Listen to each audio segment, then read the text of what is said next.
Welcome back to Krail's Corner, Episode 2. I'm joined by Coach Krail here. Beat SoCal 45-14, Week 1, going into Week 2 against Liberty. What was it like against SoCal? How did you enjoy the game? What worked? What didn't? Talk me through it real quick. Yeah, it was great. You know, you never know where you are as a team going Sure. into that first game, right? And you don't know a lot about your opponent either. So from that standpoint, the first half of the game was close. I mean, it was 17-14 late in the second quarter. We went down to score to make it 24-14, and then kind of settled in the second half. Our guys really relaxed and played like we were more capable of, and opened up the score a little bit. So very proud of our effort. You know, they played super fast as a group, physical.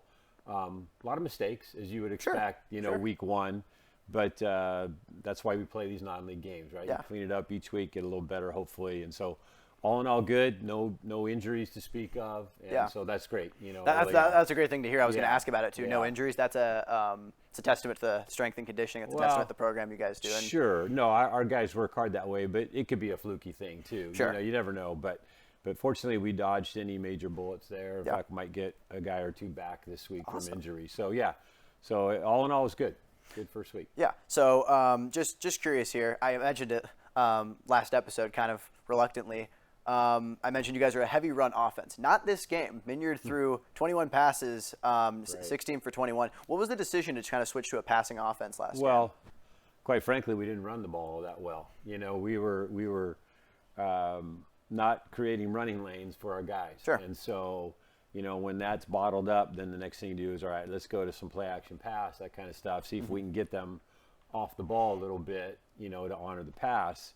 And AJ played great. You know, Scotty Garwood and Jalen both had big games catching the ball. And so, you know, I think that's going to send a message to teams down the road that you can't just put 9 in the box and stop the run. I mean, you might be able to stop the run, but we're going to get you, you know, hopefully through the air as well. So, typically we're a run-first team, but AJ responded well, and guys were finding open spots, and we were able to get the ball. And we protected well as well. Yeah, I was just going on that. Yeah. Only 3 sacks allowed all game. Really impressive testament to your offensive line there. Right. Might not have been getting the run game going, but keeping your quarterback safe is definitely up there on the priority list. Who really stood out on the O-line that helped there? Well, you know, there's some veteran guys on there. Ryan Bernali is up front. Lyndon Bailey, you know, those guys are kind of our bookends, the offensive tackles on the strong and quick side, and they played well. Matt Ludeman, who started his first varsity game at center, held up pretty well. Yeah, a pretty good player right on his nose, and so he held up well. And then you can't discount the running backs as well. Sure. I mean, they're involved in pass protection as much as they, you know, love running the ball. It's very important. They're in the pass protection scheme as well. And so, we kept both quarterbacks pretty clean, and I was very happy with that. You know, some of our routes took longer to develop, and AJ especially was able to convert on at least 2 3rd and 10 or plus. Yeah. And so those are great to keep a drive going, you know, when you're trying to get that momentum back and get it going. Yeah. So we talked about running backs last episode. We talked about Henry Masters, Boxer, Kcat. Boxer carried the rock the majority of the time. Are you curious bringing in another running back out of maybe a junior to kind of run the ball more, or are you going to stick with Boxer and hold strong with him? That's kind of game to game. Sure. You know, Henry starts at linebacker for us. Yeah. So, you know, in fact, he even commented to Coach Krail, our running back coach, that he kind of appreciated Boxer doing well, because then he could get off the field, catch his breath, and kind of observe what's going on. So, you know, you always got to have more than one guy ready, obviously, but Boxer's a hard physical runner, and they were tough yards. I think he ended up with right around 70 yards, something like that. He was averaging, I think, around 5 or 6 a carry. It was hard fought. Yeah. It was hard fought yards. So we'll continue to work them both, and then you just kind of see how the game unfolds. Right? Of course. You know? So looking into Week 2, Liberty so far in their Week 1 showed a heavy run offense. They were not throwing the ball much. Do you expect the same thing from them going into your defense with your backers and those front 4 guys up front that are real it's hard talented? to say. You know, the opponent of the week will kind of dictate how you attack, right? And so with the Week 1 opponent that Liberty had, they were able to establish the run. And I think most teams, if they can run the ball, they're going to, you know, and so Liberty was able to. We're prepared for them to throw it more, because I think we're a little more stout up front than their first week opponent was. But their run game is good. They've got a nice little running back in Bell, who's just kind of a shifty guy, not real big, but he's quick. And so we're definitely going to have to keep him bottled in and get him before he gets going, as they say. Yeah. So looking at the passing game, Nate Goldsberry had a great game week 1. Are you expecting the same thing from him week 2, or is I it think going to so. be? Yeah, Sure. Nate's outside linebacker for us, plays the run well, but also is very savvy in the pass, dropping part of the game and knows where quarterbacks are looking. Guys are watching film as we speak, and they're figuring out, drops and route combinations and that kind of thing. And so Nate had a great game. We mentioned Henry Masters. He had a pick 6 for the first week. Yeah. He did the same thing in the playoffs against Mitty last year as a sophomore. So he's got a real just knack for finding the ball and being in the right spot. So hopefully, we slow down their run game and then, hold up against the pass as well. So. One thing I love that we mentioned last episode, you mentioned trying to get everybody in the game. That's the goal.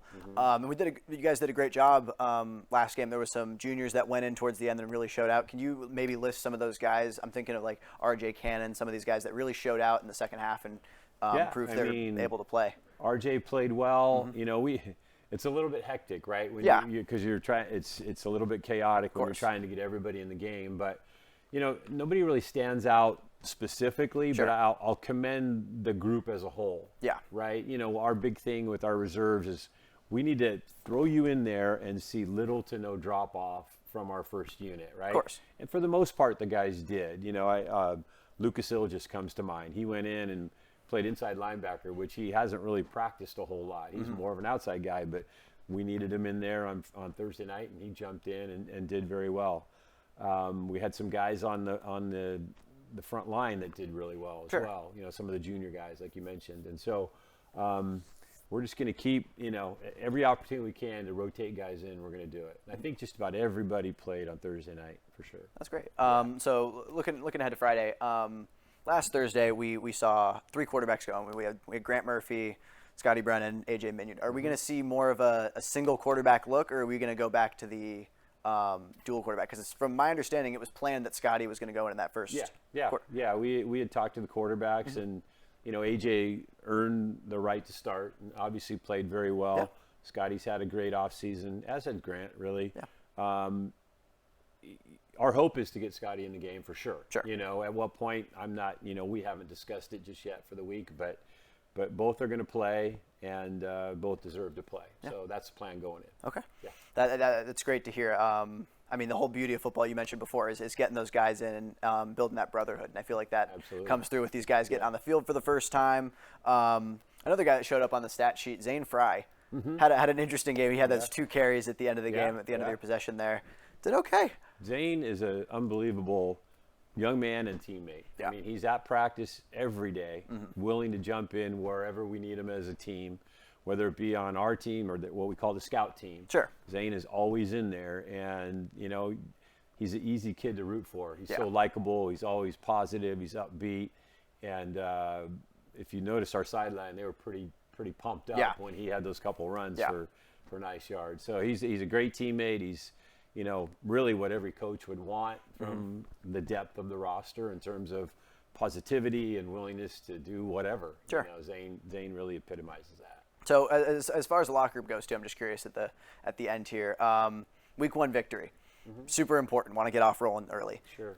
Looking at week 2, are we expecting a blowout here? Are we trying to keep that momentum, or are we expecting a hard-fought game? Well, we have a 2-hour bus ride on a Friday afternoon, sure, right? So that's a new challenge, right? Learning how to prepare yourself to go on the road as a player and as a team is always a challenge. Yeah. And then you go up to Liberty. It's going to be warm and probably breezy up there. We played up there a couple years ago. Great atmosphere. We're expecting a real battle. When we went up there 2 years ago, we had a really nice team, and we went in at halftime. We were down 17-7. Yeah. And it was like, whoa, we better wake up here. And and actually played really well in the second half and ended up winning the game. But my hope is we get out to a little better start. It definitely will not be a blowout. I would be shocked if it is one way or the other. I think they're a well-coached team. They're going to line up correctly. They're going to play fast as well. Yeah. And so there's going to be some intensity. So we got to get off that bus, get our minds right, and be ready to go as soon as that ball's kicked off. I hate to speak on behalf of the student body here and the community here, but I'm going to right now. I think we're all really excited for week 2, and I think we're expecting great things for for this football program. I want to thank you for coming on again. If I could. Yes, please. Speaking of student body, I would be totally remiss if I didn't mention the atmosphere at Helm Field on Thursday night. Our student group was unbelievable. The energy they brought to the stadium and marching in, and it was just kudos to our student body. I hope every home game or maybe even some away games we get that support with the students showing up, being ready to cheer us on. It was awesome. Yeah. So sorry to extend. No, I mean we're always happy to congratulate the student body on anything we Absolutely. can. Yeah, we're really excited for week 2. We'll congratulate them when they come home. We'll see them back on Monday after the Friday game, and we're hoping for a lot of congratulations around on a week 2 victory. Thank you, Coach Krail. Stay tuned next week. Next Tuesday, we're going to have another episode out. We're really excited to be having Coach Krail on again and keep talking about some football. You got Thanks, it. Coach. Thank you.